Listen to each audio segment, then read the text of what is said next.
Maravilhosa é a presença de Jesus. Amém, irmãos? Abra sua Bíblia em Tiago 4, 7.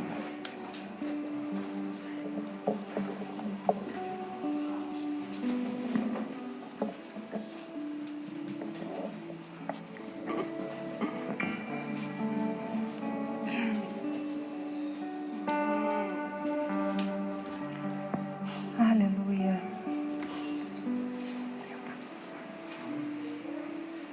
Glória a Deus.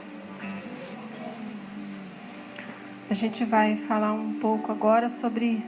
Eu vi que no final da ministração aqui da Escola de Discípulos, e a gente vai iniciar a palavra com aquilo que foi terminado na Escola de Discípulos, né? Não é nada que seja premeditado, porque a Escola de Discípulos, ela acaba sendo uma surpresa, porque vai sendo movido aquilo que Deus vai falando com cada um de nós, né? E alguns foram falando e pararam nesse ponto que fala a respeito um pouco sobre humilhação, sobre o ser humilde, né? Então, a gente acredita que o Espírito Santo, ele controla todas as coisas e nós só precisamos ouvi-lo e obedecê-lo. Tiago 4, 7 fala assim: sujeitai-vos, pois, a Deus. Vamos começar ali a partir do 6. Antes dá maior graça, portanto diz: Deus resiste aos soberbos, dá, porém, graça aos humildes. Sujeitai-vos, pois, a Deus. Resisti ao diabo e ele fugirá de vós. Chegai-vos a Deus e ele se chegará a vós. Limpai as mãos, pecadores, e vós de duplo ânimo, purificai o coração. Senti as vossas misérias e lamentai e chorai. Converta-se o vosso riso em pranto e o vosso gozo em tristeza. Humilhai-vos perante o Senhor, e Ele vos exaltará. Aleluia.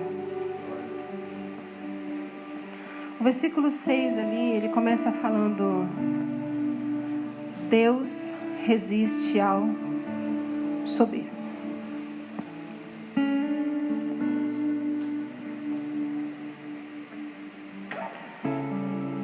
Eu estava lendo um livro esses dias, e aí o autor do livro falou uma coisa assim que me chamou um pouco a atenção. Ele disse assim: antes de Deus resistir ao diabo, ele resiste ao soberbo.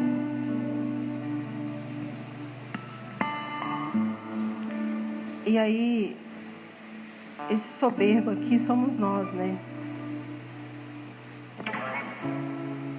Algumas circunstâncias acontecem na nossa vida e a gente tem plena convicção de que é de origem demoníaca, por exemplo. E a gente fica expulsando o demônio. Está amarrado em nome de Jesus. Está amordaçado. Que nem dizia uma música: está vencido, destruído. Está cancelado. Em nome de Jesus, sai daqui, capeta. E a gente se cansa de expulsar o demônio e fala assim: que coisa, esse demônio nunca vai. Não é possível. Sabe por quê? Que a gente cansa? Porque muitas vezes não é o diabo que a gente está resistindo. Não é o diabo que está nos resistindo. É Deus. Você já parou para pensar por essa ótica? Nossa, o diabo está resistente, está me resistindo. Não. Às vezes quem está nos resistindo é Deus. Você já brincou com uma criança assim? A criança vem brincar e você pega assim a cabeça dela assim? Você pega a cabeça dela, ela fica assim dando um soco no ar, e fica tentando te acertar, e você só faz assim só. Você pode fazer qualquer outra coisa, e a criança fica se cansando. Eu imagino que às vezes é assim que Deus faz com a gente, quando o nosso coração está soberbo. E a gente pode orar o quanto a gente quiser, expulsando o demônio. Mas na verdade, é Deus quem está nos resistindo. Você já parou para pensar nisso? Que medo, né? Dá um medo falar sobre isso. Dá vontade de sempre pular esse versículo quando a gente está lendo a Bíblia. Dá vontade de nem ler Tiago, por exemplo. Tiago é um cara muito duro. Tiago fala muito duro com a gente. Eu gosto mais do João. O João fala assim do amor. O João fala assim que Deus é perdoador. Tão gostoso ler as cartas de João. O pregador João é melhor de se ouvir. O pregador Tiago não. Às vezes a gente faz isso, né? E ele diz assim: Deus resiste à nossa soberba. Deus resiste ao nosso orgulho. Mas não para por aí, né? Deus também não é daqueles que fazem assim: cara, você é muito soberbo, não quero mais saber de tu, não. Não é assim. Aí ele fala assim: ele resiste ao soberbo, mas dá graça ao humilde. A graça tem um endereço. É para quem tem um coração humilde. Então, enquanto existe soberba no nosso coração, Deus nos resiste. Mas, quando nós passarmos por um processo que a gente chama de humilhação, e a gente vencer nesse processo, então Deus nos dará graça. Mas como é que é esse processo? Esse processo é o próprio Deus quem permite na nossa vida para que a gente alcance o propósito que Ele tem para nós.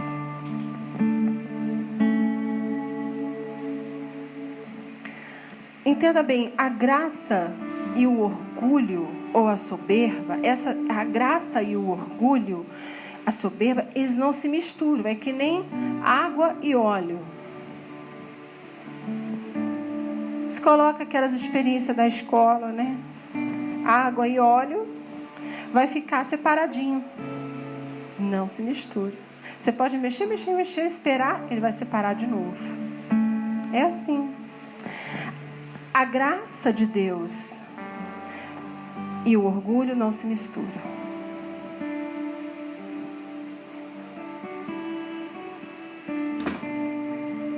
Não adianta.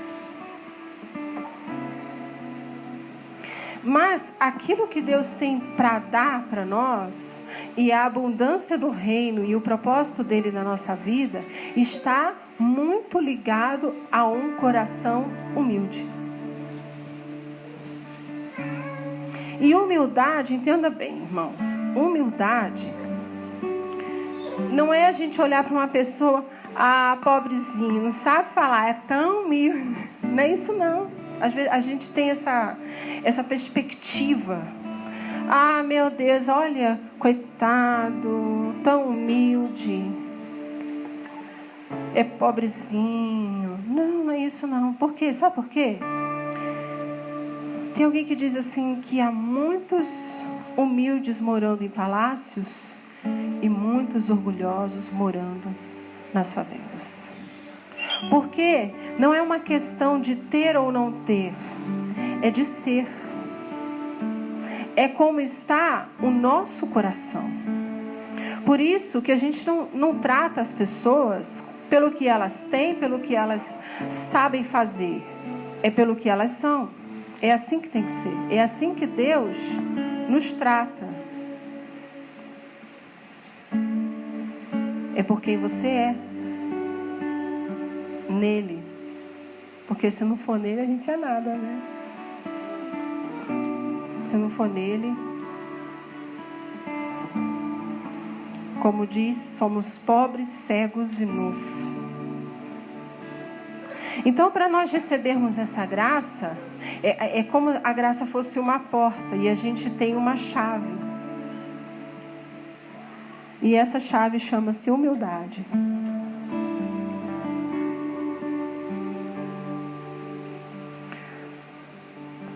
E aí no outro versículo,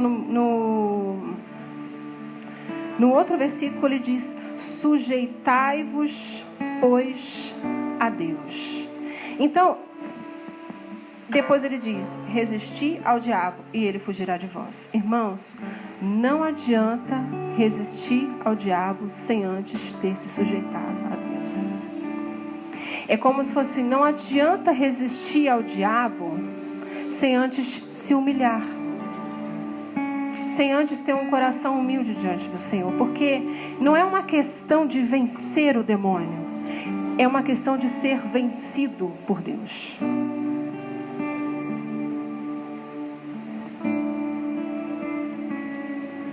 É a gente se deixar ser vencido por Deus.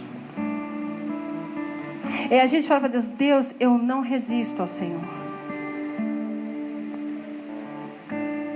Então, antes de resistir ao diabo, a gente precisa se sujeitar a Deus. Por que a gente não vence algumas batalhas na nossa vida? Porque nós ainda não passamos pelo caminho que é tão doloroso, mas é necessário, que é o processo de humilhação. Não adianta querer ser vitorioso sem antes se sujeitar àquilo que Deus tem para nós. Se antes se sujeitar à palavra de Deus. Sem antes passar pela humilhação. O André falou que antes toda pessoa humilde suporta a humilhação. Mas todo orgulhoso ou soberbo foge dela. Porque quando nós nos sujeitamos a Deus, o nosso orgulho é confrontado.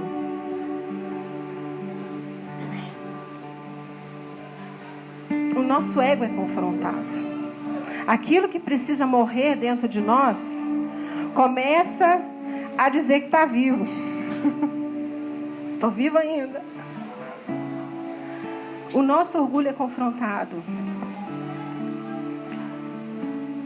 Então Deus permite essas provas para que a gente passe por elas, para que a gente entenda que precisamos nos humilhar.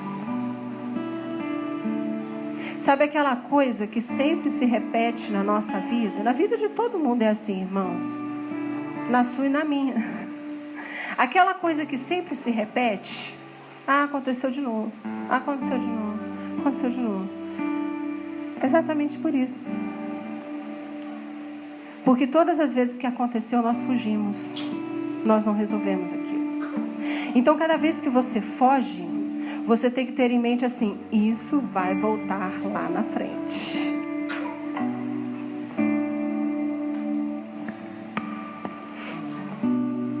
Mas o que acontece?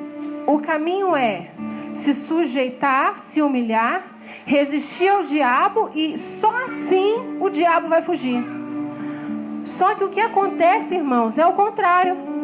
A gente não se sujeita, não se humilha. Aí o que acontece? Ao invés do diabo fugir, é a gente que foge. O casamento está ruim, eu vou fugir. Lá em casa está ruim, eu vou fugir. No trabalho está ruim, eu vou fugir. Na igreja está ruim, eu vou fugir. Eu vou embora, não quero saber de mais nada. Sabe aquela coisa assim que às vezes a gente se pega falando muitas vezes? Não quero conversar sobre isso. É uma fuga. Na verdade, não é porque a gente não quer conversar. A gente não quer se humilhar. Porque dói. Não quero mais falar sobre essas coisas. Porque ser confrontado dói. Porque a gente sabe que se a gente for resolver o problema, a gente vai ver que não é só a outra pessoa que está errada, a gente também. E aí, me enxergar dói demais.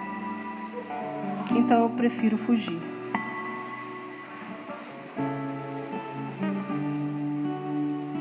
Mas quando nós nos sujeitamos a Deus, a única alternativa do diabo é fugir. Não somos nós quem fugimos. Porque a fuga é um sinal de que nós estamos resistindo ao tratamento de Deus na nossa vida. Nós não queremos ouvir a Deus. Nós não queremos ouvir Deus falar certas coisas que vão nos incomodar. Oh Deus, como isso mexe o nosso coração, irmão. Está doendo em mim também, não é só você não.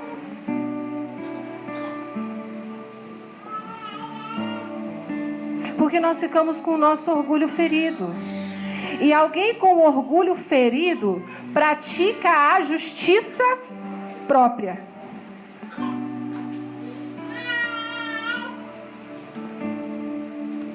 A justiça humana, aquela que Jesus diz que é como o trapo da imundícia. Então, alguém com orgulho ferido, ele não tem condições de discernir as coisas, porque ele vai discernir de acordo com a ótica que ele tem. Está confusa a situação. Ele não está nem conseguindo se enxergar, vai querer consertar a vida do outro.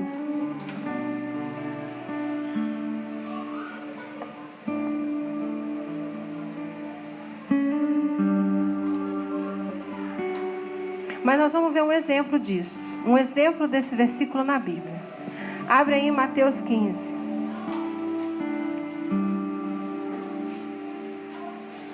A gente vai ler a história de uma mulher.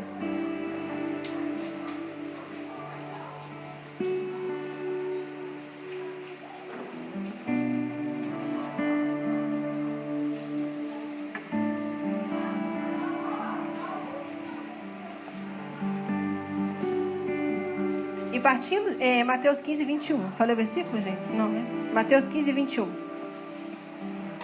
A gente vai ler a história da mulher cananeia. Diz assim: E partindo Jesus dali, foi para as partes de Tiro e de Sidom. E eis que uma mulher cananeia que saíra daquelas cercanias clamou dizendo: Senhor, filho de Davi, tem misericórdia de mim, que minha filha está miseravelmente endemoniada. Mas ele não lhe respondeu palavra. E os seus discípulos, chegando ao pé dele, rogaram-lhe dizendo: Despede-a, que vem gritando atrás de nós. E ele respondendo disse: Eu não fui enviado, senão as ovelhas perdidas da casa de Israel. Estava falando dos judeus aqui, né? Então chegou ela e adorou-o, dizendo: Senhor, socorre-me. Ele, porém, respondendo, disse: Não é bom pegar o pão dos filhos e deitá-lo aos cachorrinhos. E ela disse: Sim, Senhor, mas também os cachorrinhos comem das migalhas que caem da mesa dos seus senhores. Então respondeu Jesus e disse: Ó mulher, grande é a tua fé. Seja isto para contigo como tu desejas. E desde aquela hora, a sua filha ficou sã. Esse aqui é um exemplo muito claro de alguém que Deus resistiu. Você percebe? Você já se imaginou assim? Senhor, filho de Davi, me socorre! Cara, que dor, né? Jesus, no primeiro momento, o que ele fez com ela? Ignorou ela, desprezou ela. Aí os discípulos, para não ficar feio demais, né? Falou assim: ô mestre, fala pelo menos com ela para ela ir embora, né? Olha o mico que a gente está pagando aqui, o senhor desprezando, é logo o Senhor. Os discípulos falaram isso para ele. Aí o que Jesus fala? Além de desprezar ela, ele discrimina ela. Ele fala assim, é mais ou menos assim: você é do povo judeu? Não, então não quero conversa contigo não. É mais ou menos assim que ele fala. ele está discriminando ela, a nacionalidade dela. Lá em Marcos 7,26 diz que ela era grega, Ciro-fenícia. Marcos 7,26 conta essa mesma história. E fala que ela era grega. Até hoje os gregos, eles são vistos como o berço da civilização. Os gregos eram considerados cultos. Como é que Jesus faz isso com uma mulher dessa? Ele fala assim, não, é que eu fui enviado só para as ovelhas perdidas da casa de Israel. O que ele estava fazendo com ela? Era uma prova para ela. Ele estava resistindo ela. Para quê? Para que ela conhecesse o processo de humilhação. Era isso que ele estava fazendo. Ele colocou o povo judeu acima dela. E ela era grega. Provavelmente ela era uma mulher bem reconhecida na sociedade, que era grega.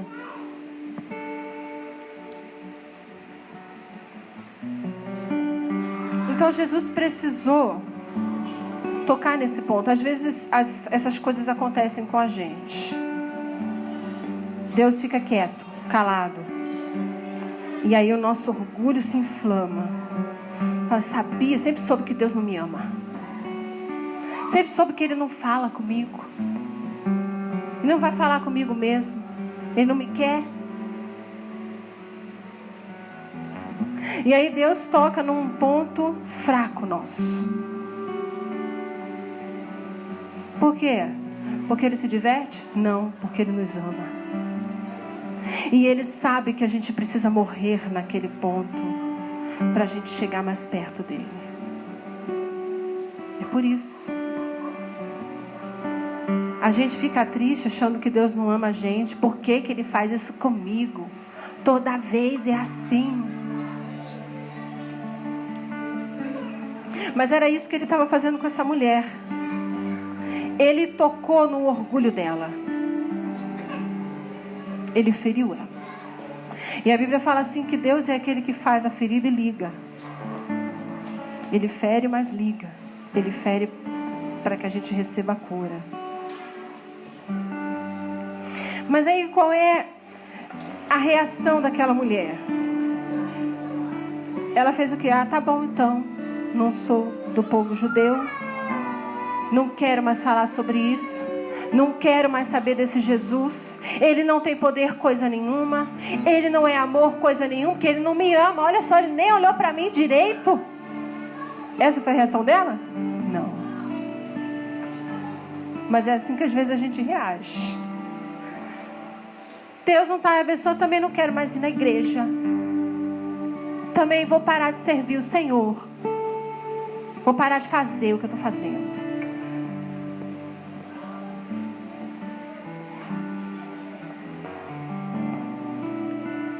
Mas não.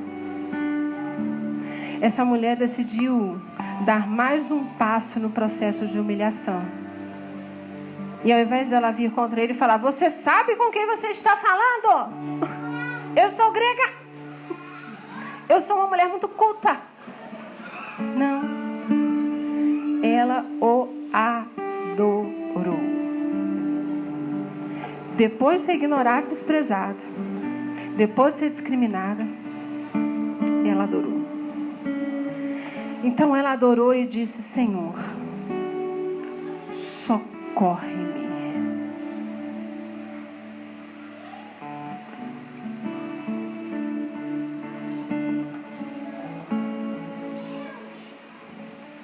Quando ele confrontou ela nesse ponto, ele estava confrontando o complexo de superioridade que os gregos tinham em vista do resto do mundo.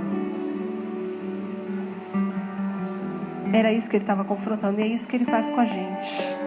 Muitas vezes ele confronta o nosso complexo de superioridade, o nosso ar de superioridade, para a gente saber quem a gente é de fato, para a gente entender que a gente é nada sem Ele.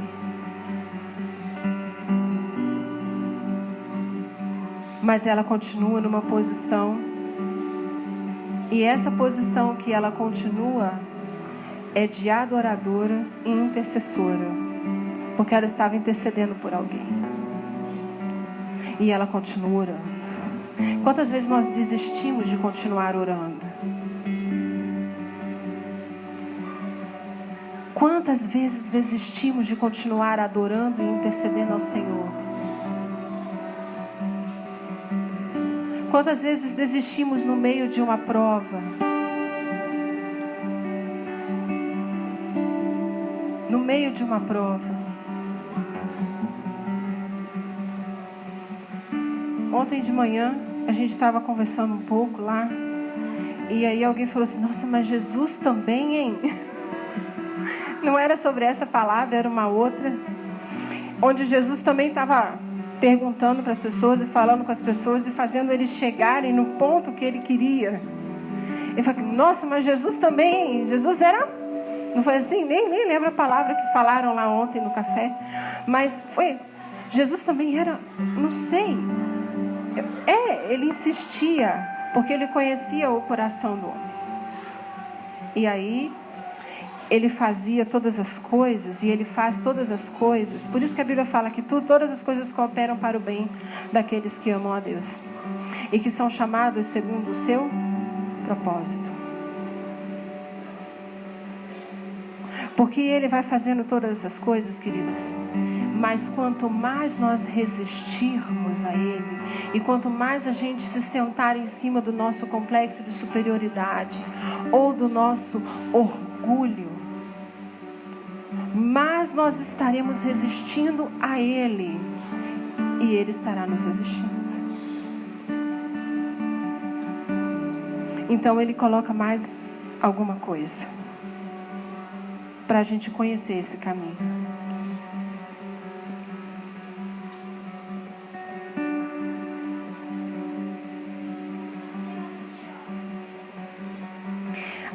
Como se não bastasse ele ter ignorado, ele ter praticado uma discriminação com ela, ele ofendeu ela. Jesus ofendeu ela. Jesus chamou ela de cadela. Foi isso que ele falou. Olha só, os discípulos deviam estar com um carão desse tamanho. E Jesus está assim, o que ele está falando? Ele disse o quê? Depois que ela pediu de novo para socorrer, ele falou o quê? Não é bom pegar o pão dos filhos e deitá-lo aos cachorrinhos. Ele ofendeu ela. Oi? E que comece o mimimi. E que comece... Pronto, falei, né? E que começa o mimimi. Falei e saí correndo, não quero nem ver.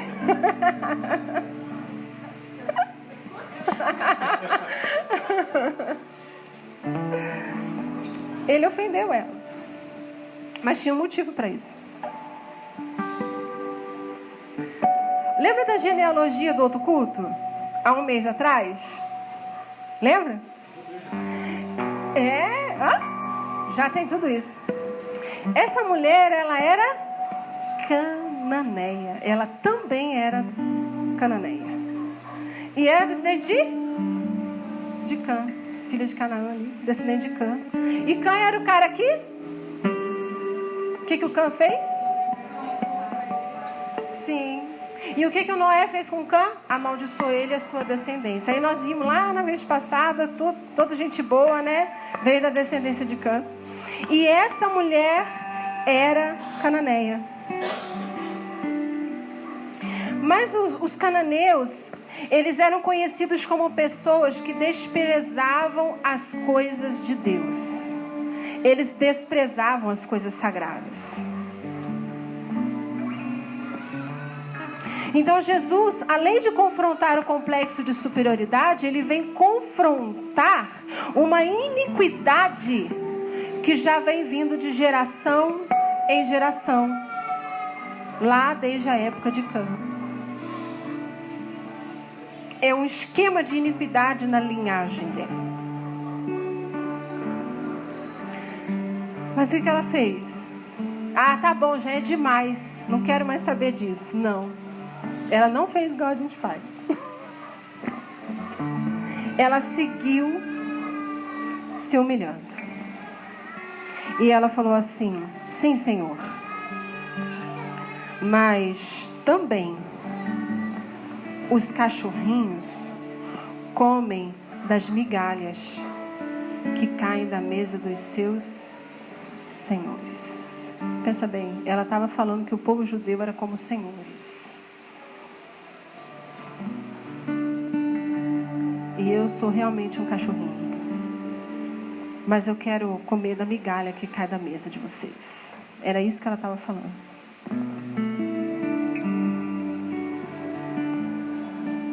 Parece que ela entendeu. Ela entendeu esse processo pelo qual ela precisava passar. E aí, lá em Tiago, vamos voltar lá em Tiago?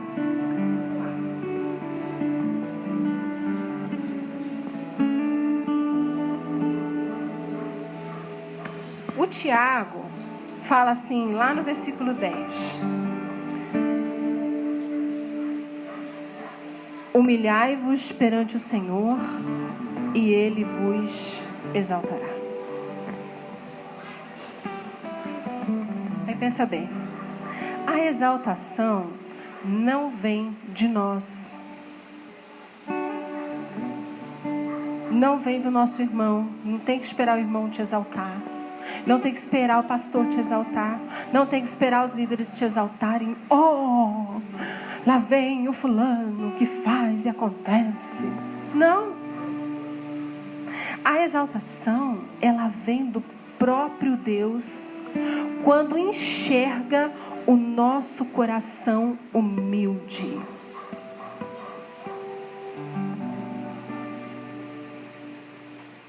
Você percebe que a mulher cananeia, ela passou por esses processos de Tiago 4?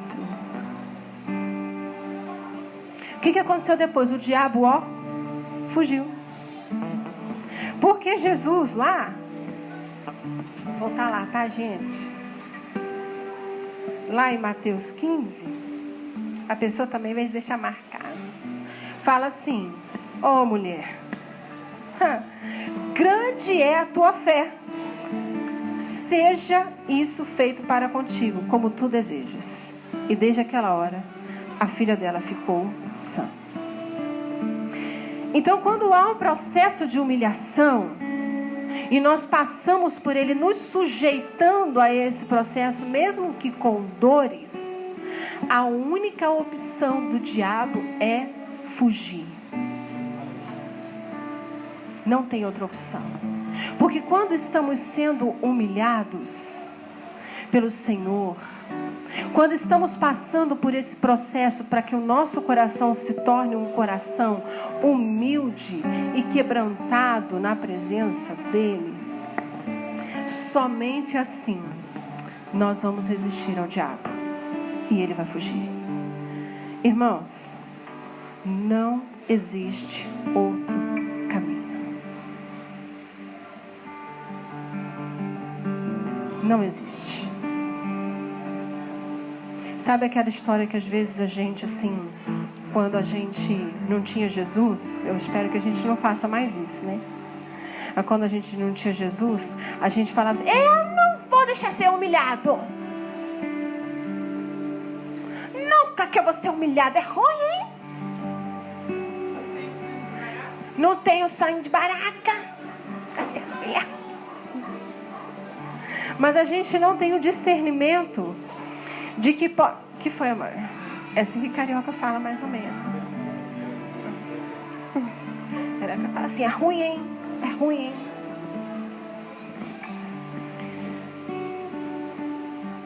Nunca. Mas a gente às vezes não tem discernimento naquela situação.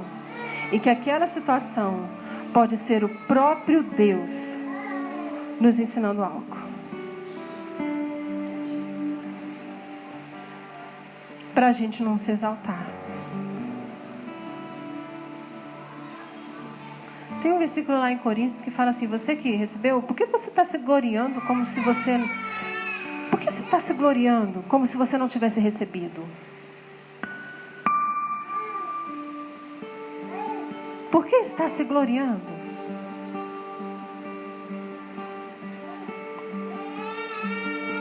Você está aqui, filhinha?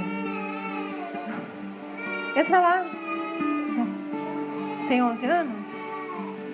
Ah, mas fica aqui sozinha hoje, não.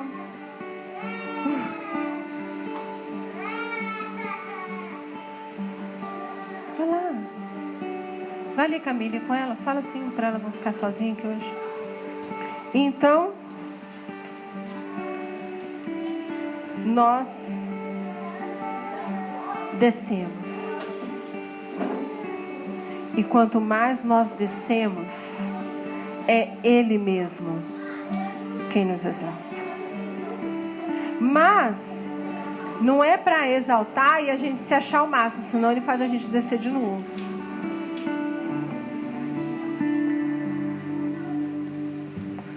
Senão Ele vem, quebra nossas pernas.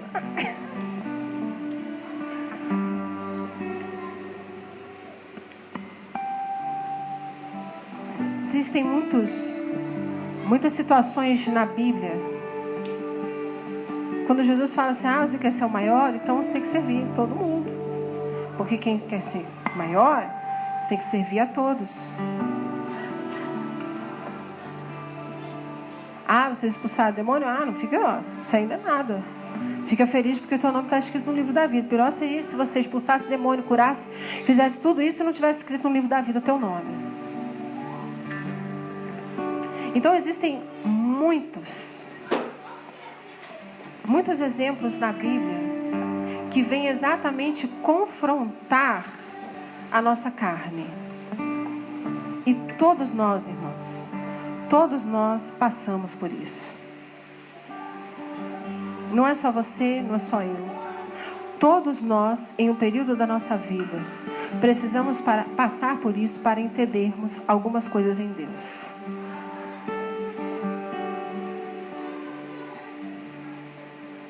E algumas coisas só não acontecem na nossa vida por causa do nosso orgulho.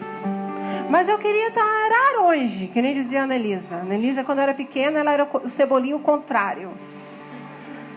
Então daí, a gente estava... Ela ia trabalhar comigo, eu estava levando ela. E aí ela viu uma locadora, ela nem sabia ler. Ela não sabia falar direito. Mas eu acho que ela identificou uma locadora. Não sei como. Ela... Olha, mãe, uma locadora Araronge.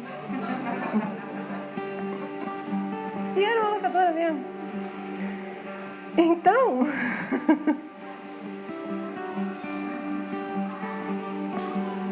a gente precisa entender algumas coisas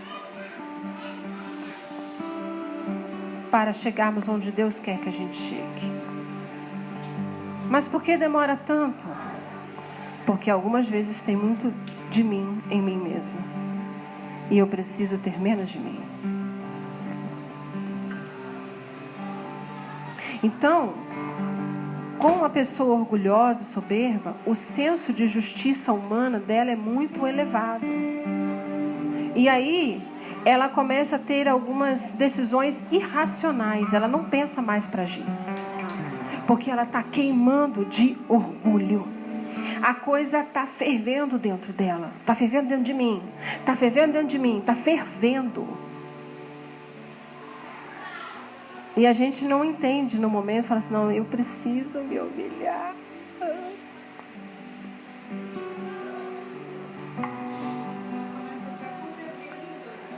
Isso que eu ia falar agora. Toda pessoa orgulhosa, ela tem um senso de justiça humana muito elevado. E junto com isso, ela tem uma misericórdia humana muito elevada também. Ela tem tendência a passar a mão em cima do pecado dos outros, a alisar o pecado dos outros. Então ela perde todo o discernimento. Então ela tem um senso de justiça humano muito elevado e um senso de misericórdia humana muito elevado. A coisa não foi comigo, mas eu vou fingir que eu não estou vendo que essa pessoa está errada e vou comprar a briga dela.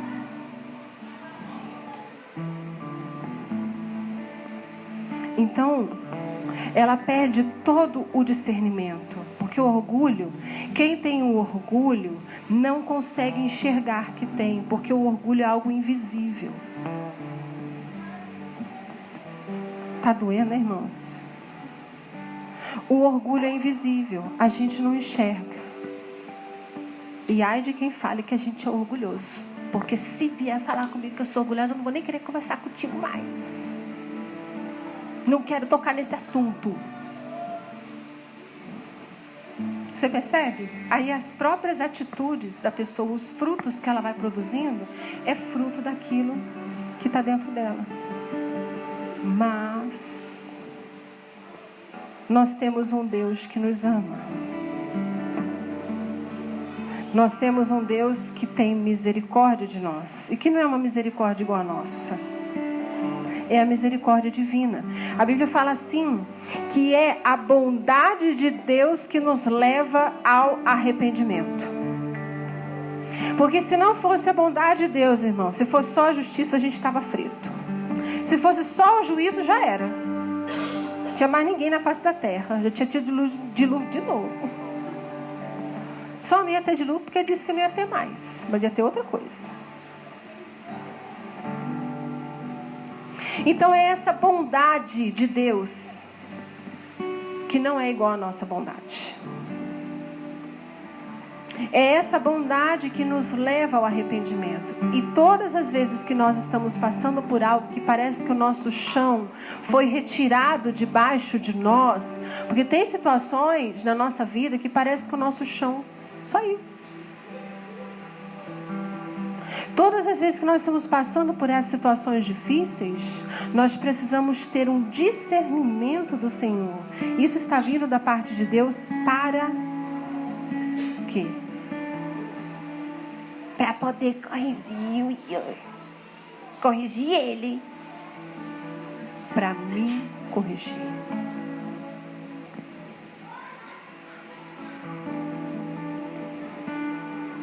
Para me aperfeiçoar. Para que eu possa ser mais parecida com Ele. Para que eu possa desfrutar da vida abundante que Ele tem para me dar. Para que eu possa receber a graça dEle. Porque Ele dá graça a quem é humilde. Ele está perto de quem tem um coração quebrantado.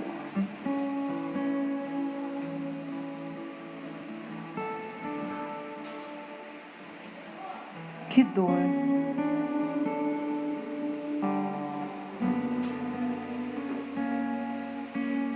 É tão difícil a gente se enxergar. Mas até é tão bom quando Deus nos leva a fazer isso.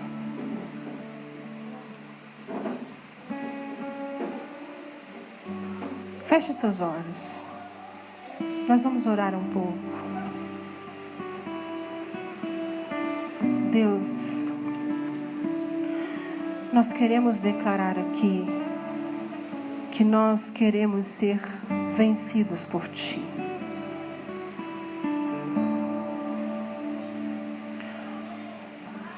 Porque nós sabemos que lutar contra aquilo que o Senhor tem para nós e lutar contra o Senhor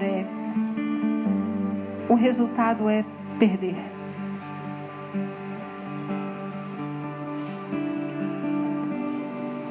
Nós não queremos resistir à Tua presença. Não queremos resistir à Tua palavra, Senhor. Leva-nos a um quebrantamento profundo, Jesus. Eu sei que muitas coisas acontecem na nossa vida.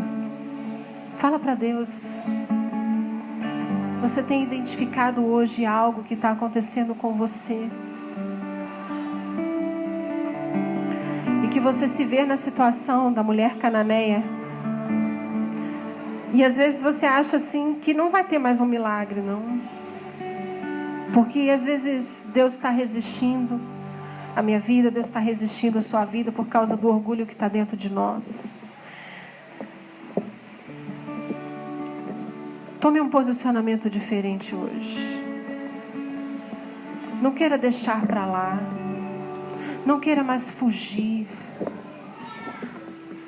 Porque quem está falando com você é o seu Pai. Quem está conduzindo você nesse caminho, nesse processo de humilhação, é seu Pai. Você não está sozinho nesse processo. Ele está com você em todo o tempo nesse processo, te conduzindo e te confrontando em cada ponto fraco, para que você se torne melhor.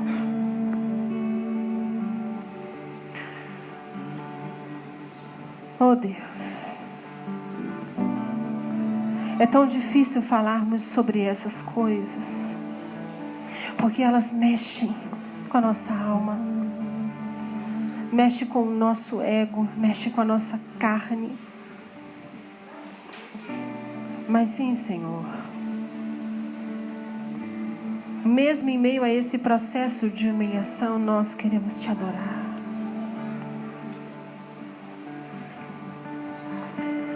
Nós queremos te adorar, Senhor.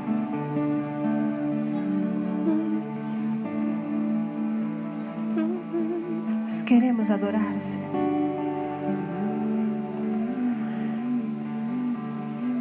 E nós nos abrimos o nosso coração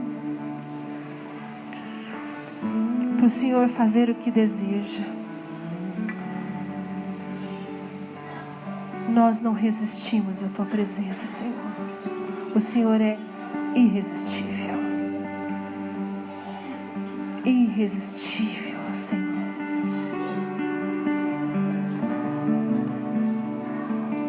Não dá para resistir ao seu olhar.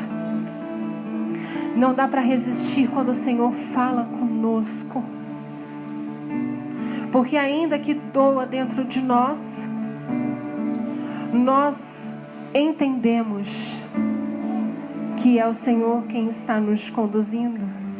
Então nós podemos descansar.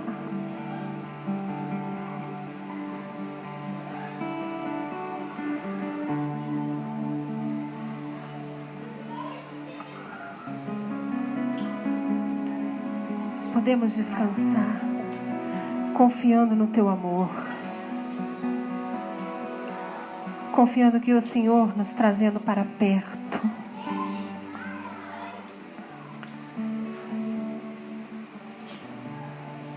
Nos trazendo para perto.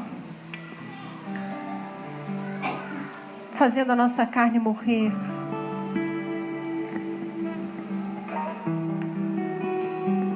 Deus, o que nós temos nessa terra e o que nós somos humanamente falando, nada vale diante do Senhor. Nada vale diante do Senhor. Nada vale diante da tua grandeza, da tua glória, do teu poder, do teu senhorio.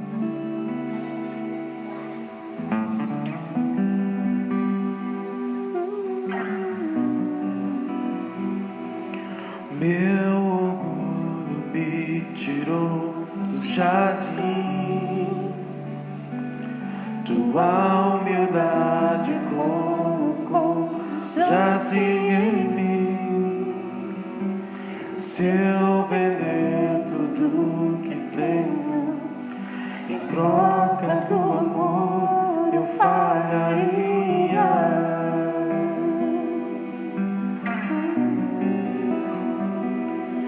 Pois o amor não se compra, nem se merece. O amor se ganha, de graça o recebe.